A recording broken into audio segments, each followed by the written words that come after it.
मुद्दा अकेले भारतीय जनता पार्टी पर नहीं है, पूरा देश देख रहा है। अगर इलेक्टोरल बॉन्ड में भारतीय जनता पार्टी को चंदा मिला है तो विपक्ष के लोगों को मिला है। अगर सवाल कांग्रेस करती है भारतीय जनता पार्टी पर, तो कांग्रेस बताए कि इलेक्टोरल बॉन्ड उनको किस रूप में मिला, उनको कितना मिला, उन्होंने कहाँ से पैसा लिया है, देशवासियों को बताए। और अगर एवरेज में, औसत में माना जाए तो जितने सांसद भारतीय जनता पार्टी के हैं, जितना दायरा भारतीय जनता पार्टी का है, उस रेशियो में कांग्रेस को ज़्यादा चंदा मिला है कंपैरेटिवली भारतीय जनता पार्टी के। तो स्वयं कांग्रेस बताए जो आरोप लगा रहे हैं, वैसे ये आरोप लगाने वाले हम आप सब भली भांति जानते हैं, आरोप लगाते हैं कि इनकम टैक्स के लोगों के द्वारा नोटिस दी गई है। इनको मैं पूछना चाहता हूं कि अगर नोटिस दी गई तो उसका जवाब दिया जाना चाहिए। अगर आपने टैक्स भरा है तो उसका जवाब दीजिए। ये तो संवैधानिक संस्थाएं देश में काम कर रही हैं, सबको नोटिस होती है, आप जवाब दे दीजिए। देश के सामने कहना कि मेरे खाते सीज किए गए हैं, बजाय इसके संवैधानिक संस्थाओं ने अगर कोई पत्र लिखा है तो उसको जवाब दिया जाना चाहिए। ऐसे ही दिल्ली के मुख्यमंत्री केजरीवाल जी को 9 बार समन किया जाता है जवाब देने के लिए, बात कहने के लिए।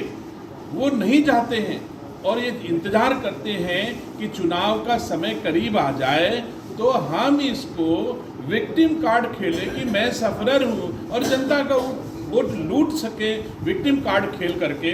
तो देश की जनता आप समझदार है।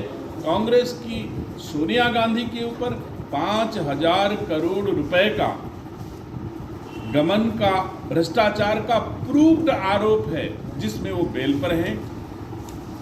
केजरीवाल जी के ऊपर प्रूव्ड आरोप है कि शराब कांड में उनकी संलिप्तता है।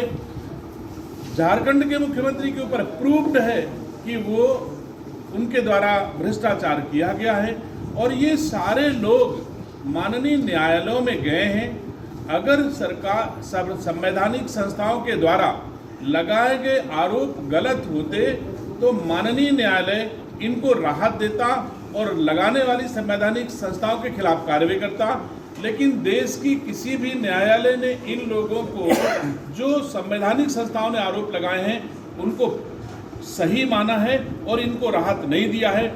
इससे ये स्पष्ट है कि संवैधानिक संस्थाएं देश के यशस्वी प्रधानमंत्री मोदी जी के नेतृत्व में सही काम कर रही हैं। जनता की गाढ़ी कमाई के पैसे पर लूट न हो, रोका जा सके, इसके लिए देश की संवैधानिक संस्थाएं काम कर रही हैं।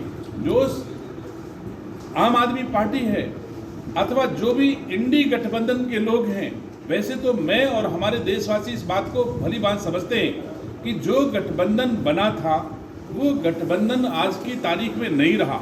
उस गठबंधन के अधिकतम लोग टूट गए हैं, चाहे वो ममता बनर्जी जी हों, चाहे वो बिहार के मुख्यमंत्री जी हों, चाहे वो उत्तर प्रदेश के जयंत चौधरी जी हों, बहुत सारे लोग टूट गए हैं। तो अब इंडिया गठबंधन कहाँ रहा? कहते हैं मीटिंग इंडिया गठबंधन की रामलीला मैदान में हुई। मैं पूछना चाहता हूँ कौन से गठबंधन की मीटिंग हुई? सब लोगों ने अपनी अपनी बात कही। लोग इकट्ठा हुए कि अरविंद केजरीवाल भीड़ इकट्ठा करेंगे और अब ये कहा गया कि अरविंद केजरीवाल जी को न्याय मांगने के लिए रैली की जा रही है। और जब रैली होती है तो कांग्रेस कहती है हमारे खाते सीज कर दिए गए। झारखंड के मुख्यमंत्री कहते हैं मेरे साथ अन्याय हुआ। कोई आदमी केजरीवाल की बात कहने वाला रामलीला मैदान में नहीं था। सब अपने अपने भ्रष्ट आचरण आरोपों के बारे में सफाई दे रहे थे और वैसी सफाई जिसको न न्यायालय ने स्वीकार किया है, न देश की जनता ने स्वीकार किया है। मैं उम्मीद करता हूं देश के यशस्वी प्रधानमंत्री जी के नेतृत्व में संवैधानिक संस्थाएं अच्छे से काम करेंगी। देशवासियों का पैसा भ्रष्टाचार की भेंट चढ़ने नहीं पाएगा। देशवासी देश के यशस्वी प्रधानमंत्री जी के हर काम के साथ खड़े हैं। ये इस बात का सबूत है कि 2014 में हो, चाहे 2017 में हो, चाहे 2022 में हो और चाहे आने वाले 2024 में है, देशवासी देश के यशस्वी प्रधानमंत्री जी के क्रियाकलापों, कार्यों, आचरण, व्यवहार और सेवा से संतुष्ट है। इसीलिए लगातार उनको चुन रहे हैं और जो भ्रष्टाचार में आरोप में लिप्त हैं वो लोग लगातार नीचे गिरते जा रहे हैं। दोनों को जनता स्वयं प्रमाण दे रही है। मैं समझता हूं कि टिकट में कहीं देरी नहीं हो रही है। जो प्रक्रिया हम आप सब देख रहे हैं, जो परंपरा हम आप सब पहले से देखते आए हैं, पिछली बार भी रायबरेली से भारतीय जनता पार्टी ने 3 अप्रैल को टिकट घोषित किया था और लगभग अभी 3 अप्रैल आने वाला है।